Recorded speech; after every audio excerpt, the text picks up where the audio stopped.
Welcome to Rise Up in Business, the law podcast for small business owners. I'm your host, Tracy Myler-Crane.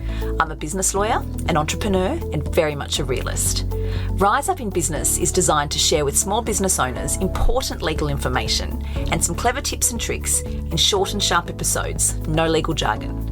With this podcast, I want to empower small business owners to rise up and take control in their business.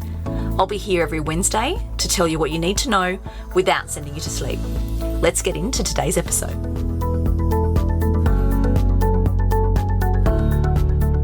Hello everyone, and welcome back to the Rise Up in Business podcast. I'm so thrilled that you are joining me for what is episode number 31. In today's episode, I'm going to be talking about digital courses and digital course terms and conditions and payment plans. More and more service providers are finding that digital courses really are a brilliant way to provide information to their audience and to provide their services to their audience in a really accessible way.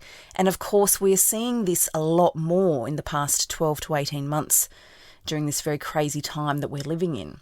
What I find though is that people who either have been launching digital courses for a while or who are getting ready to launch a new digital course don't appreciate the difference between your website terms and conditions, which obviously govern the use of your website and give you all of those really important protections, and digital course terms and conditions. They are actually different. And that's what I'm going to dive into today.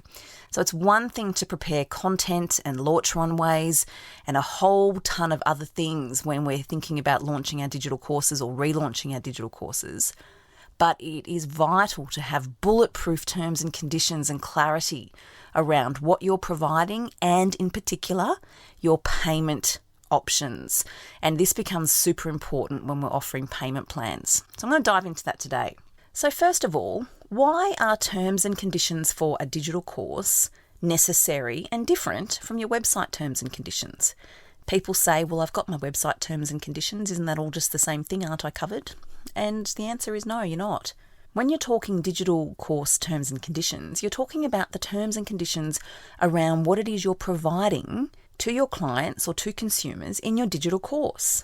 What are you providing and what are you not providing, i.e. specialist professional advice? You need to make sure you're protected in terms of managing the expectations of the participants or purchasers of your course so that they know what they're getting from you and so that they are clear on what they're not getting from you. And that's particularly important around bonuses and exclusions.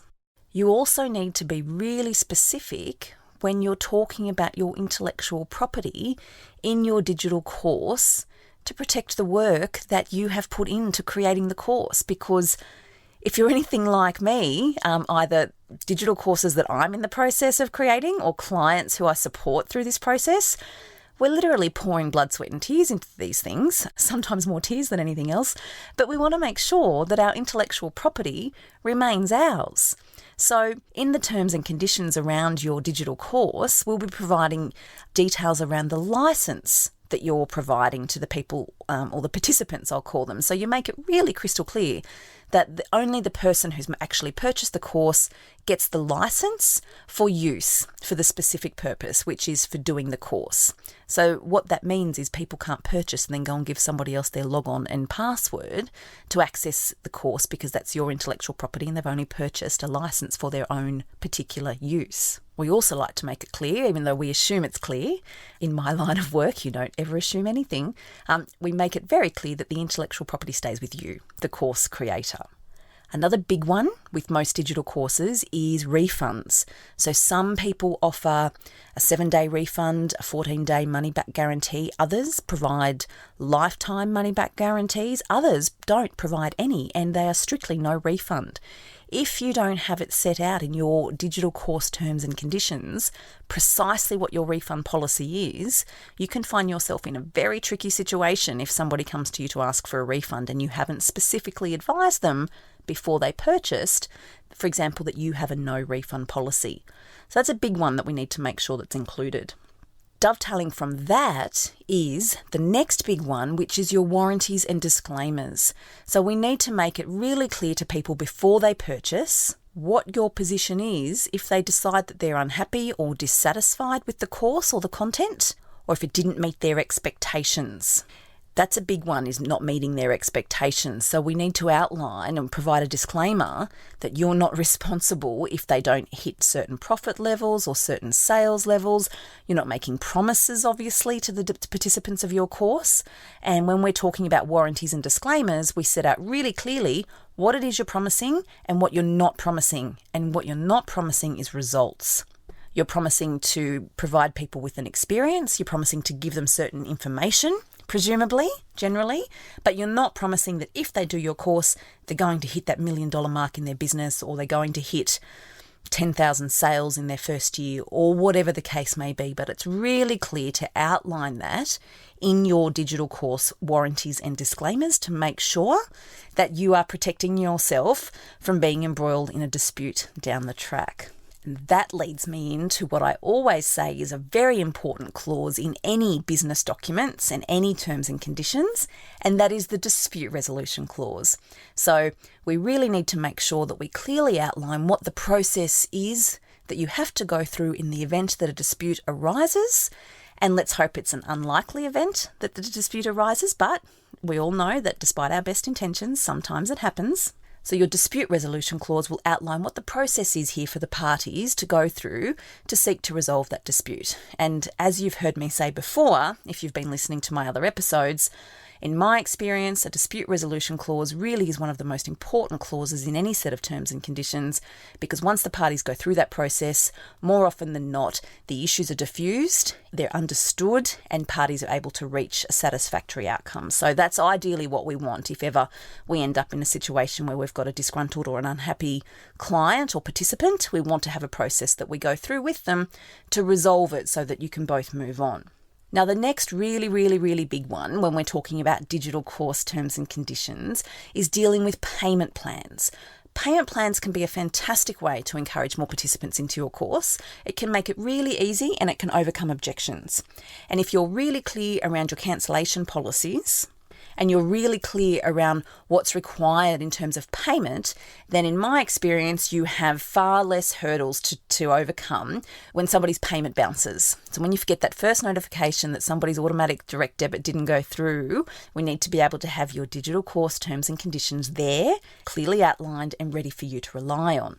A common occurrence here is if you have a payment plan option with a no refund policy. What happens if a participant paying under a payment plan cancels halfway through? Have you made it really clear what's to happen when this occurs? Have you made it clear what the participant's liability is to you?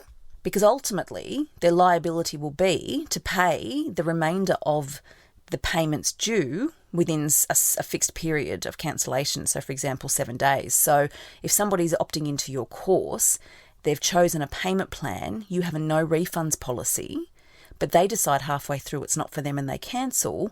If you want to be in a position where you can require them to pay the balance of the fees as they're supposed to, that needs to be clearly outlined in your terms and conditions. Otherwise, guess what?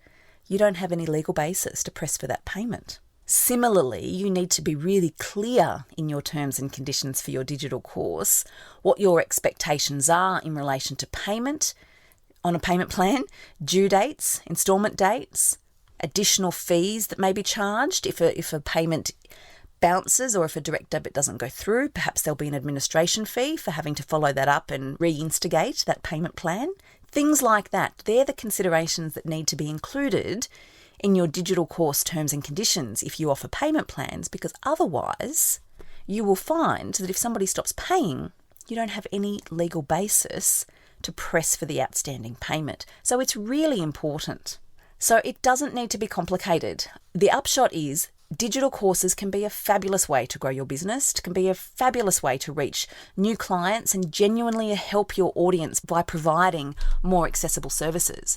But for you and your business, you need to make sure you are protected, and you need to do everything you can possibly do to minimise that risk of getting into a tricky situation with a participant. And the answer to that, my friends, is by having properly drafted digital course terms and conditions. So I hope that's been helpful to explain to you why we have digital course terms and conditions, why they're important, and why they're separate to our website terms and conditions. So if any of this is resonating with you, or if you have any questions that are popping up after listening to this, please feel free to reach out. That's what I'm here for. Very happy to help. And as always, loving receiving your feedback. Thanks so much for joining me, and I'll catch you next time. That's it for today's episode. Short and sharp, just like I promised. If you liked the episode, please be sure to hit subscribe so you don't miss any new episodes, and I would be most grateful if you would leave a review on Apple Podcasts. As always, remember to keep your business legals in order with my annual legal checklist. You can grab your free copy by heading over to my website, tmsolicitor.com.au/checklist. I'll catch you next week. Thanks so much for listening.